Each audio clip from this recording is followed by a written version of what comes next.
Thank you very much for joining us today. Let's give a couple of minutes to the people that might be a bit late and going to jump into the discussion very soon.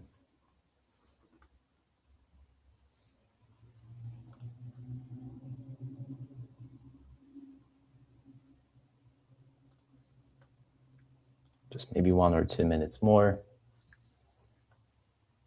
Feel free to let me know if you can hear me, if you can see me. You can type in the chat window. And in just a minute, we're going to start.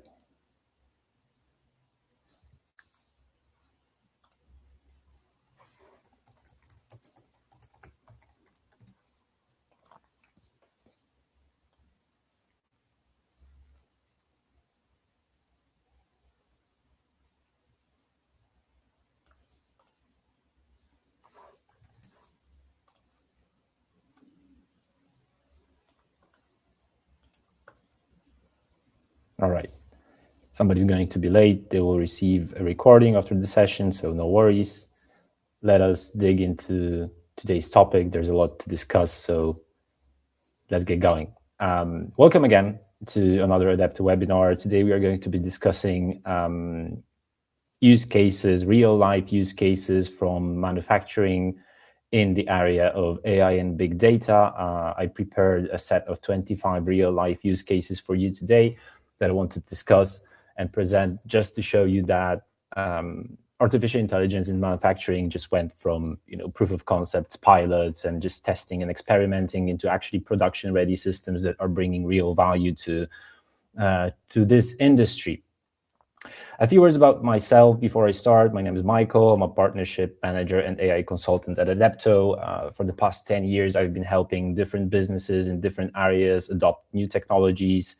I help people implement systems and build custom software for their businesses to help them drive innovation and drive real business value using new technologies. And as Addepto, we are a team of professionals who are focused on AI and big data. And our motto is that we want to empower innovators to shape the future through the adoption of AI and data-driven solutions, which means that for the past years, we've been working with different industries, with a lot of people and businesses by implementing custom AI solutions and consulting in this area to help businesses make sense of those new emerging technologies and how it can be applied to their day-to-day operations. For today's session, as I said, I want to discuss real-life use cases from the manufacturing industry, and I divided those into 5 key areas that we've seen over the years re-emerging. There's a lot of projects that we've done in those areas. I want to present you with some of the projects that we've completed as Addepto and some of the projects that are implemented by other companies, other big players that use artificial intelligence in their operations.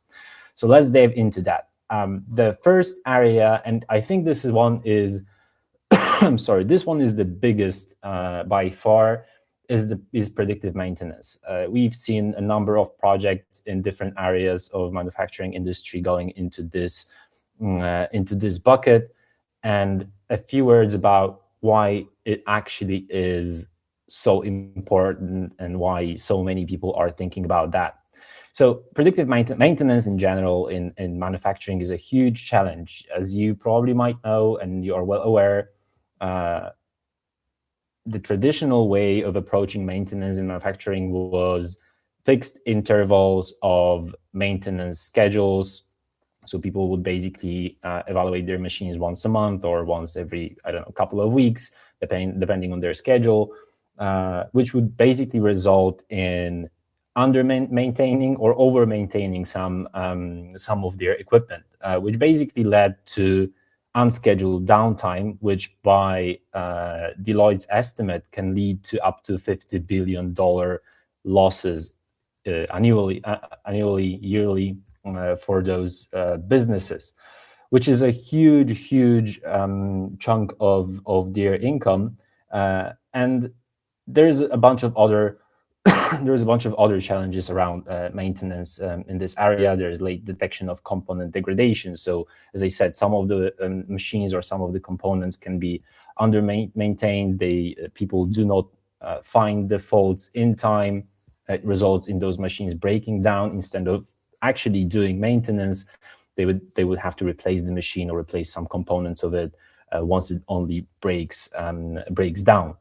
Those machines, obviously, they collect a lot of data. There is a lot of sensors that would alert people about something that might be going wrong, but it's usually siloed in different systems. Not all of the data is being pulled to systems that are able to analyze it or analyzed by people.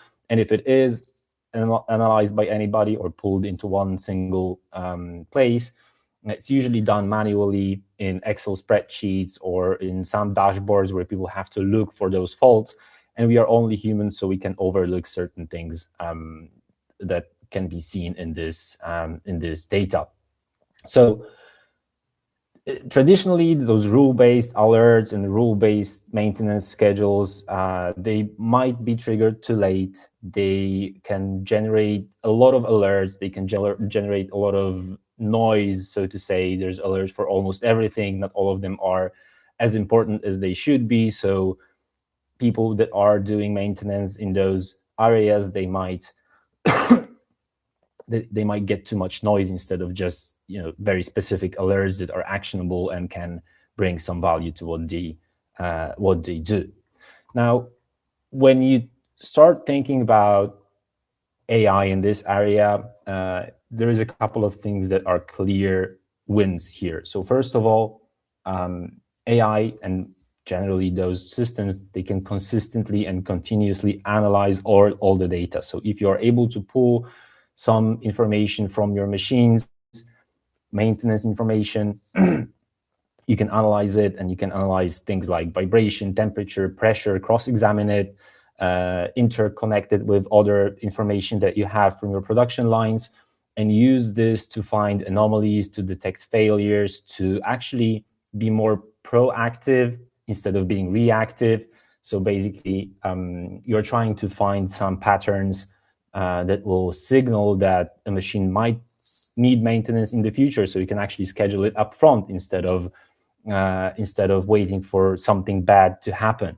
So we try to predict that in the foreseeable nearest future, something might happen to a certain piece of equipment, rather than wait for an alert that something broke down or that it overheated or a piece of equipment needs replacement.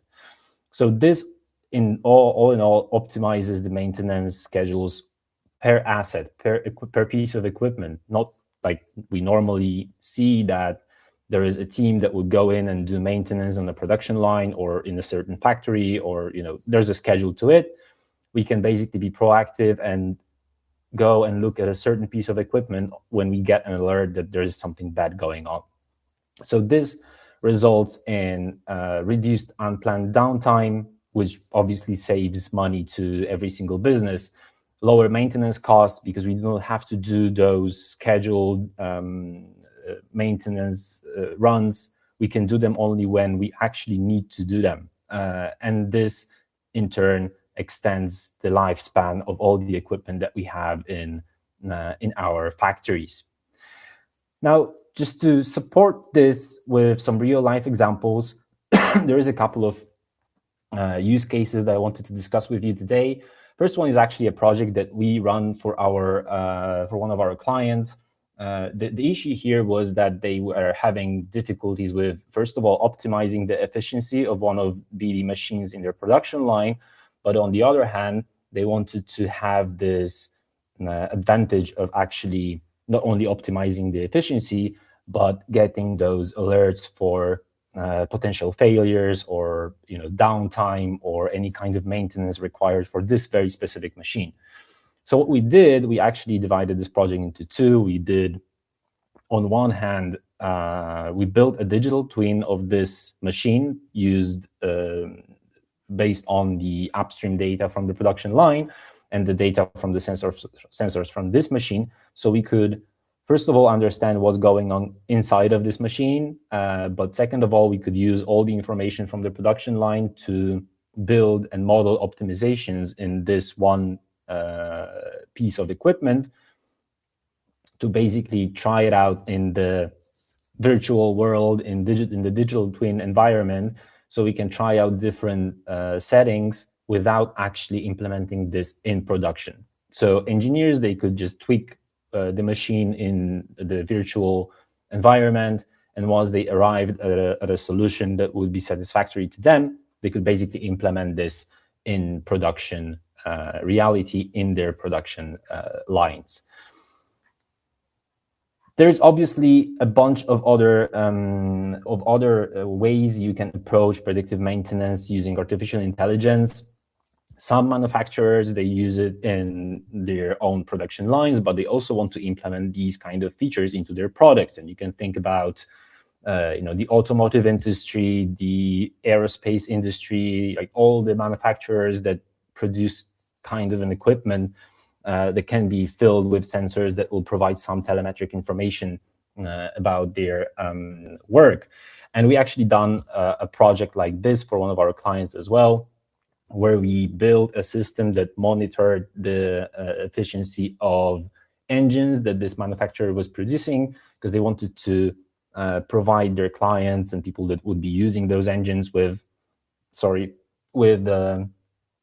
some kind of predictive maintenance solution, so they could catch those faults early and notify users that this certain engine will need some extra maintenance even before it was scheduled. You can imagine, like, you have to do in your car, you have to do a routine maintenance every, say, 10,000 kilometers or something like that.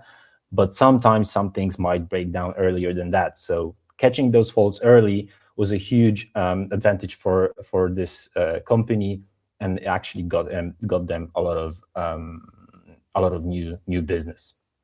There's obviously other ways to approach this. You can think about, for example, General Motors that deployed AI across production lines to analyze sensor data, and this is something that I talked about already. They wanted to predict equipment abnormalities. They wanted to be more proactive, and they actually implemented this across the whole production line. So it reduced downtime and improved their overall equipment effectiveness. So less downtime means those machines are going to stay with you for longer. There's obviously other platforms. You don't always have to build custom solutions. Siemens introduced Sensei Predictive AI, which is basically an industrial Internet of Things platform that interconnects all the sensors in the factory, and it can predict and detect those failures, anomalies, interconnect those different data points like vibrations, temperature, and things like that to, again, reduce breakdowns. And similarly, GE Aviation, they introduced a Predicts Failure Forecaster for themselves, and they use it, again, as an industrial Internet of Things kind of an extension, where they do a lot of AI analytics on all of the data points and information that they get from their equipment. Now, the second area that we see is very prominent and very prone to automation and actually benefits a lot from artificial intelligence is quality control and visual inspection. And you can imagine for every single production line and every single factory and manufacturer, there's going to be a piece of a process that will make sure that the quality of the product is there. And it's usually, most cases, done by people, done manually. They would visually inspect some pieces of products, or in high velocity manufacturing, they would sample the product and they would get, just a little bit of what was produced and see if the quality is there. Again, this poses a lot of challenges for those businesses. This is manual inspection. It's human-led. It's prone to error. It's inconsistent. Humans get tired. We omit certain things. It's very subjective. You can imagine that two quality control specialists, they can have a different view on the same piece of product, so they can spot some things or they can omit some things. It's really inconsistent in what we can find in those products. This also doesn't give you like instant real-time feedback to production processes, because you have to communicate, you have to find the defect, take it off the line, stop the line. There's a lot of things going on around that that might make this process a bit more difficult than it should be. The third thing is those micro defects that usually are omitted by people. These are things that you usually cannot spot with your naked eye, but a computer can. If it's trained well, it will be able to spot very, very small things. Like, just to give you an example, one of automotive manufacturers, they introduced a computer vision system into their production line to inspect certain pieces of like parts of their cars. And those computer vision systems, they're able to spot a speck of dust on the car that would probably in the future result in corrosion, but if they catch it early, they can exchange this part or fix it so that the lifespan of this car or this part will be longer for the end user. So there's a lot of things that we can miss when we do manual inspection, when we do this with people. It takes time. It cannot usually follow the speed of production, the speed that the production line is actually expected to follow. We are producing more and more things, and we want to obviously get more product out of there. So having more people exploring and actually checking the quality of the product is not the right way to go. It's very difficult to scale. And even if we collect this data and people take down all the information that they get from quality control, it's usually not systematically analyzed. It's just somewhere in an Excel spreadsheet or in a form that people will fill in when they find a defect, but it's not collected, it's not systematically analyzed, and there is no additional reasoning after that. So what artificial intelligence can do for us, first of all, and most importantly, it can fully automate the process. So if you can put cameras that will capture some pictures of the product or any other kind of sensors, depending on the product that you're manufacturing, and you can pull this data into a trained model that will understand the, let's call it the ideal version of the product, it can detect anomalies in this product very quickly and fully automatically. So it will find those defects, it will flag it for your people so they can actually take action. And as a result, it will give you higher first pass yield and will lower the amount of product that will go off the line with defects. So again, we are limiting the waste. We are limiting the product, like defective products that we get off of our production lines. Reduced recalls, lower scrap and rework costs. This again translates into the revenue that the company is generating. So every single piece of product that we get off the line that is defected, that needs some rework, that needs to be recycled and produced again, it's lost time, it's lost revenue. So all of those things, if we can limit them and minimize them, they will translate into basically dollars and saved time. And then again, there is a bunch of ways we can approach visual inspection to in manufacturing. One very interesting project that we've been working on is around drone inspection, and this was for a mining and manufacturing company. It's not directly related to inspecting product, because what they wanted to do is they wanted to have, like you can imagine in mining business, there is like kilometers of conveyor belts going over very difficult terrain in very difficult, very often difficult conditions. So having people going around and inspecting what's going on those conveyor belts would be extremely difficult and sometimes very dangerous.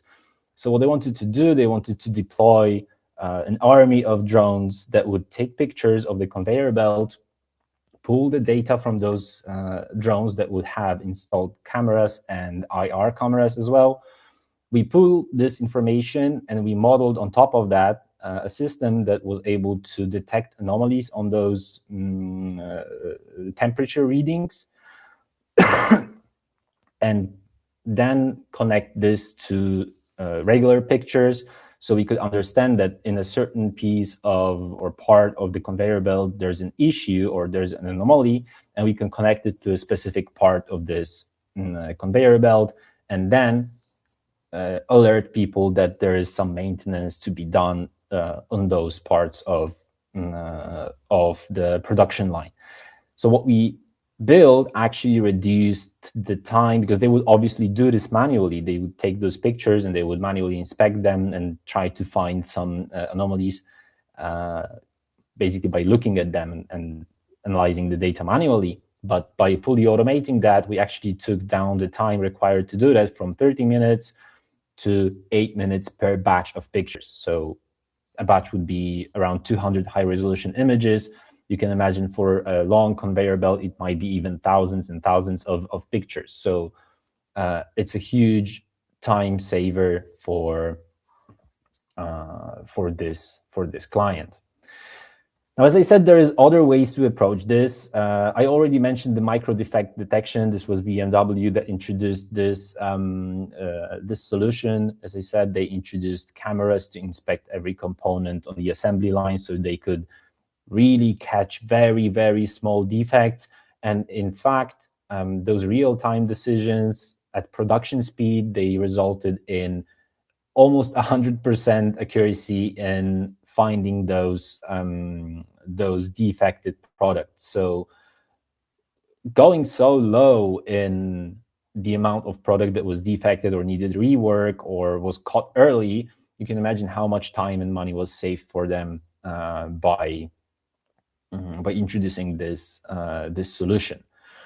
Another project that we actually worked on was automated process capability, which was basically a system that focused only on collecting the data and analyzing the data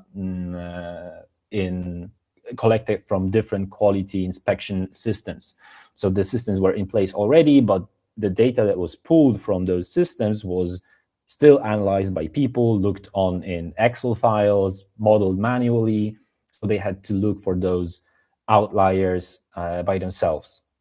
What we did, we actually built a model that was trained on the so-called perfect data, and then it could be plugged into those Excel files or the stream of data that was pulled from all the sensors, and it did the analysis automatically. So in the end, we actually reduced the testing labor by 30% and improved the FPY.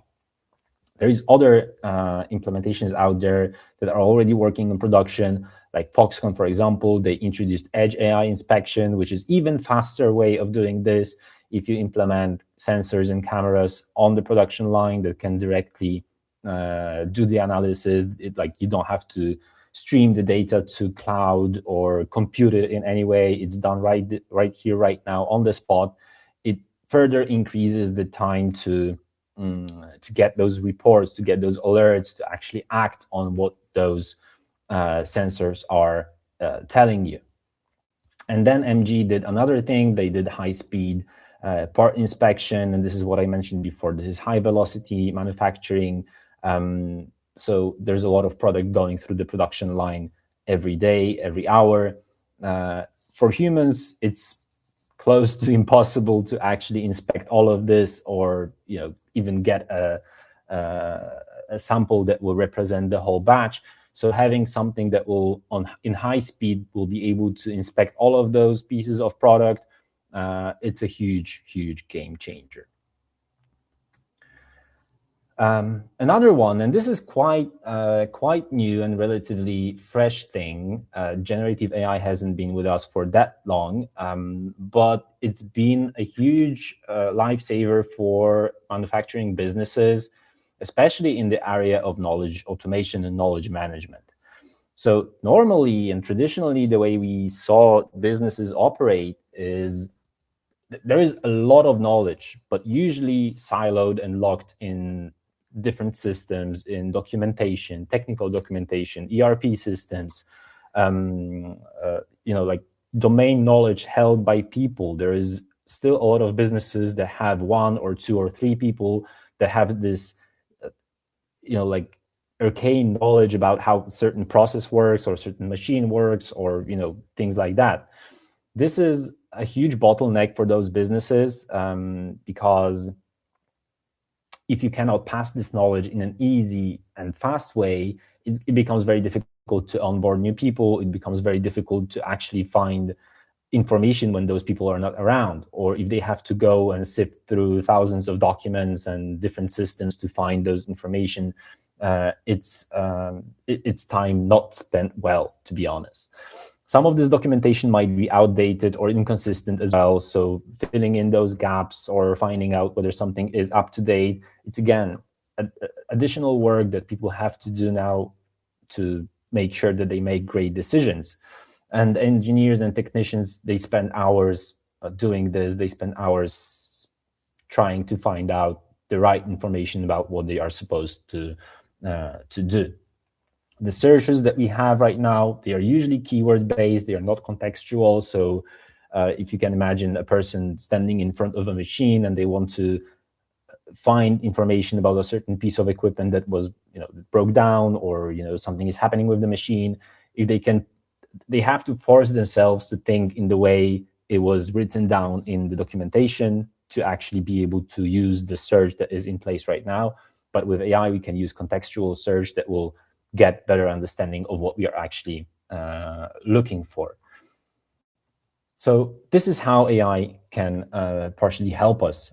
It gives us natural language access to all the documentation, like engineering documentation, operational documentation, SOPs, knowledge, policies, everything that is important to a manufacturing business can be plugged into an AI-powered system that will be able to make sense out of it, and it will be able to pull knowledge out of that and give it directly to people that will use natural language to ask for this information. They are context aware, so you don't have to be very extremely specific about the things that you want to get from those documents. You can be more broad. It will probably make sense out of the documentation, and it will connect the dots so you can pull information that is relevant to you at this point in time. It all results in reduced engineering and support effort. So as I said, you can imagine a person standing in front of a machine. If they have access to, let's say, a chatbot that is fed with all the information about the production line, they will be able to easily find how this machine is connected with the whole production line, what parts it consists of, where to buy those parts, what to replace if something breaks down. So again, it plays into maintenance too. This can result in faster onboarding. So if you have access to this knowledge and you can quickly get your hands on the information that you're looking for, you can have such a tool in hands of new employees so they can quickly find information that they are looking for, instead of going from a person to person or sifting through documents or reading tons of instructions. They can quickly get their hands at the information that they need 24/7, because obviously it's not limited to whenever a person is available. They can quickly get this information any time of day or night. And there is a couple of very interesting case studies I wanted to discuss in this area. First one is something that we worked on for one of our clients. It's we call it virtual commissioning because this was quite an elaborate project.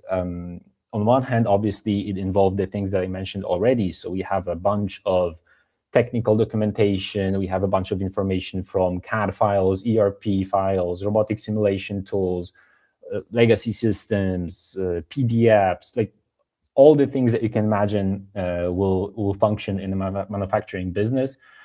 But people, when they were trying to find some information, they had to spend tons of time looking for it. And as I said before, some of this documentation might not be complete. It might miss some crucial information right now, so they would have to look it up somewhere else. And what we did, we implemented a solution that could make sense of all of this information and could present this information to people based on natural language queries. And the second thing that happened here, we actually used a knowledge graph technology to build a virtual representation of the whole production line as well. So based off of those documents, they were able to see those connections between certain machines, the production line, and different things and different factories. So if they knew that something happens to a certain piece of equipment, they were very well aware how it's going to influence other things in the production line, which resulted basically in a very dynamic knowledge transfer between those documents and different people to other people. And this is actually a very common use case. There's a lot of manufacturing businesses that are applying this kind of approach where they are building like kind of a chat interface on top of the knowledge that they hold. We've done a number of those. There is another example here that we did that actually functions in production right now. People are using it to get instant access to all the domain knowledge held in the company. Other examples that we've seen going in the world is, for example, in Toyota, there is a citizen AI platform, which is an extremely fun project.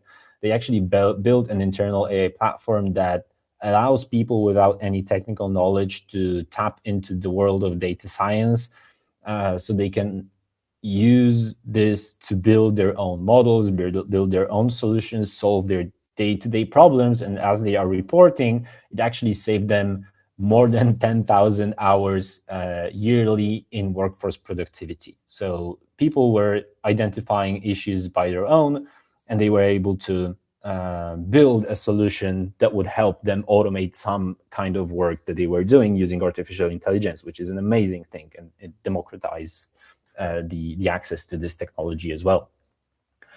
What Siemens did, they introduced an industrial copilot for engineers, similar to what I spoke about so far. They basically built a copilot that was embedded into their workflows. So instead of only getting the technical documentation, they were able to actually interact with some of the workflows that happened in the factory. And last but not least, Moglix actually introduced a system that is a bit maybe disconnected from manufacturing by itself, but not still as important as manufacturing information. They built a system for AI vendor discovery, which means that they basically use generative AI to analyze supplier data. So if there is a delay in one of the suppliers, they will know straight away how to automatically find a new supplier to fill in the gap from those delays, or how to replace a supplier. So it reduced a lot of the manual sourcing and comparison effort for them. So when they were screening vendors, when they were looking for new suppliers, they used this technology to actually make it a lot faster and find those vendors that would fit the bill and would fit the requirements that they pose to their suppliers. Now, the fourth area is sustainability and energy optimization. And this is, I think, a very important topic, as there is a lot of regulation around sustainability, a lot of a lot of regulations that we have to follow in this industry to be compliant with the rules that we have to follow. And there is a lot of challenges in this area. Operating those sustainability and energy KPIs is extremely difficult. It's extremely difficult to meet regulatory and ESG reporting requirements if we are not collecting the data, if we are not analyzing it on the spot. Again, the data is very often siloed. Some people are responsible for the building. Some people are responsible for the equipment. Other people are responsible for trucks and transportation. So pulling this information into one place is extremely difficult. It's a lot of data, and having people communicate on that, it might be a big challenge. Might be a big challenge as well. And then making those improvements that would actually help us reach those requirements or help us save on costs of fuel or energy. It's again very difficult. People cannot spot all the things that might be important in this area. So here is where AI can help us. It can do a lot of forecasting. It can do a lot of analytics on the data that we have. If you pull all the information from all these sources, having one person going through all of this is a mundane task. It takes a lot of time. It's very difficult to spot those anomalies. But if you have a system that will be trained and will understand this data, it can very quickly come up with what happened wrong, where we can make some optimizations. For example, if you want to avoid high tariff in your energy spend, you can use these kind of systems to find those slots where your machines maybe should work for a bit less or maybe for a bit longer, just to do not disrupt the production line, but to be able to save on the energy, or maybe or maybe use less energy for your production processes. Those optimizations also can be automated in real time. So if you can connect this kind of a system to other systems that are controlling your HVAC, your energy consumption, those optimizations that are found by a model that finds, for example, anomalies or optimizations, it can be quickly translated into something that will be actionable to a different system. So it can, without human interaction and intervention, it can actually make those optimizations in real time. So those improvements can be done without impacting on reliability, because the AI-powered systems, they can take a lot of factors into consideration. So they will not only look on the sustainability, energy data, fuel consumption, these kind of things, but it will take into consideration for how long your production line has to run, how much product output it should give you. So taking all of those factors, both internal and external, into consideration will allow people to make those decisions and improvements in a more reliable way, in a way that is not going to disrupt their daily operations.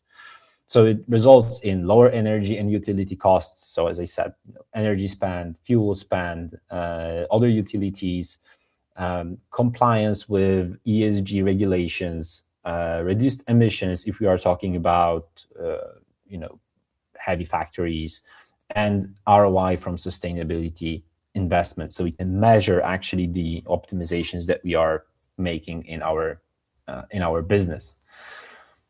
And sustainability is a very broad subject. So again, you can approach it in many, many different ways. You can do this, for example, in a way that we approached this with one of our clients. Their issue was that there was a lot of scrap and a lot of recalls of their products, and they lacked the traceability to find the root cause of every single of those scraps or recalls. So what we built for them, we built a product traceability system that will basically give them visibility into every single product from raw material to final delivery. So they could actually take a look at it and see every single of those products in real life, in real time, find and spot those quality mistakes, or find the root cause of every single potential scrap and waste, and remediate it as soon as possible. Now, there is, again, as I said, a number of ways you can approach this. Every single company has to adhere to the different ESG policies or sustainability policies, so they will target different areas of their business. One thing other that we did for one of our clients was an energy data optimization system.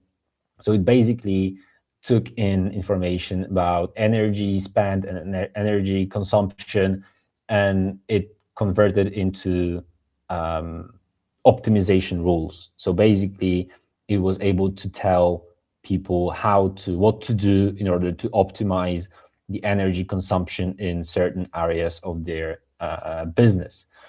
A different way to approaching sustainability is recycling, obviously. And we worked with a company that deals with recycling. What we did for them, we again touched upon computer vision here, so visual inspection, and we built computer vision models for them to identify materials in reverse vending machines. So it would prevent fraud, it would prevent recycling wrong materials, it would basically improve selection for selection of those materials that would go into further recycling, again playing along with the sustainability regulations that they had to follow. Other companies in the world, they're doing pretty similar things. So Schneider Electric, for example, they built a smart factory sustainability system, very complex system that did real-time monitoring on almost all, I think, aspects of their sustainability. It had amazing results. All in all, it resulted in 25% reduction in energy use, which is massive, 17% less material waste, 25% lower CO2 emissions.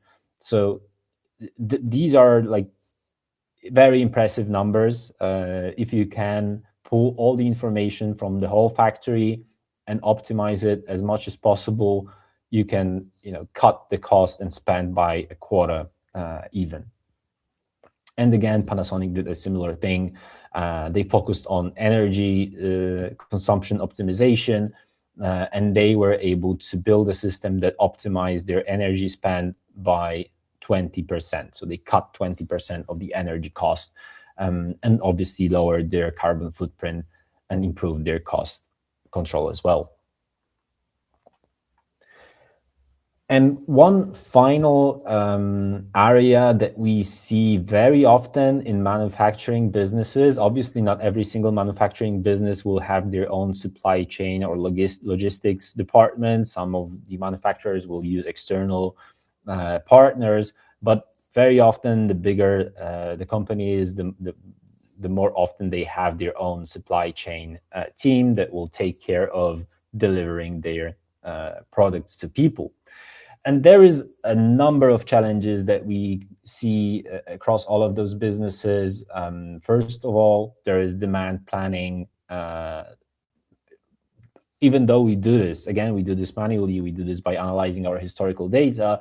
But again, it's very difficult to take into consideration all the factors that might influence what happens here. So predicting maybe some big events that might influence our demand, then optimizing production and optimizing logistics for that is very difficult.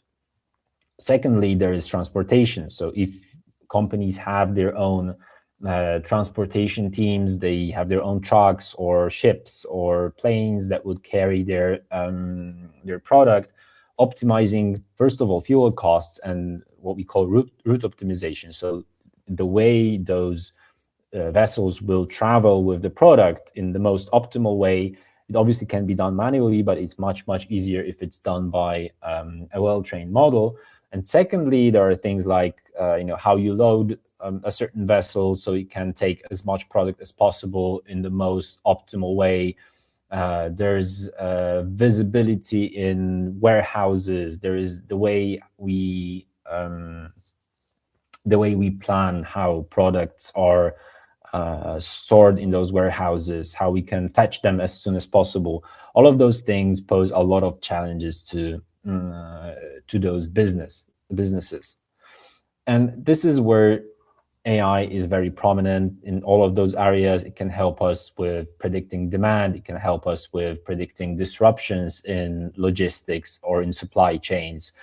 It can help us dynamically balance stock levels across the network. So if we know that there's going to be high demand for a certain product, we can produce more of that, but then produce less of something that will not be sold that much in the nearest future. So we avoid overstocking, for example, and we avoid those frozen costs or frozen money, so to say. Optimizing transportation, as I said, you can train a model to make sense of the routing of your trucks or any other vessels, or scheduling of the deliveries, and in turn we can reduce cost without sacrificing service levels. And there is, again, a number of ways we can approach this. One of the projects that we actually worked on was for a mining and manufacturing industry, where they took care of their own supply chain and transportation. And we specifically focused on the maritime transportation for them. So we built an AI-driven maritime logistics optimization system for them that would, again, take a lot of factors into consideration. Things like vessel speed, distances between ports, the time of loading, sailing time, fuel consumption, all of the things that actually play a big part in how maritime transportation works. And it would optimize the way they would transport their goods on those maritime vessels. And thanks to this, we actually saved them 9% on maritime transportation costs by optimizing the way those ships would travel, how much time they would spend waiting in docks for unloading or loading, how much fuel they used, and so on and so forth. So it was a very complex project, but it was an extremely successful one as well. And then other companies in the world, they can approach this problem in different ways. They can do AI-powered warehouse automation, for example, like XPO Logistics, where they have cobots that would handle material movement and order picking in high-volume warehouses. So they would have machines that would be trained to actually collect the order and deliver it to a certain place where it can be loaded on a truck, for example, and human workers would focus only on exception handling. So they wouldn't do the day-to-day order collection, but if there was something very big, exceptional, out of the ordinary, they would handle it manually. Lenovo, on the other hand, they do predictive supplier intelligence. So they analyze how their suppliers are performing, and it's more than 2,000 suppliers, which is a huge number. You can imagine how many people would be required to actually make sense out of all of this data. It's insane.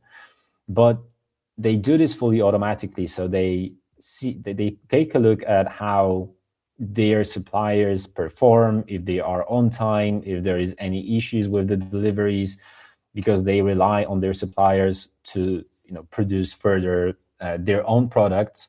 And they get alerts if there's something wrong with one of those suppliers, so they can quickly make a decision if they should maybe find a new supplier, or maybe they should proactively source from some different place, so they can predict what's going to happen before it happens, and then do not disrupt their daily operations. Lineage, for example, they use artificial intelligence and their custom algorithms to optimize the way they handle their cold chain flow. So this is a very specific type of produce. It's very volatile, so it's very important to make sure that, for example, it doesn't spend too much time in high temperatures.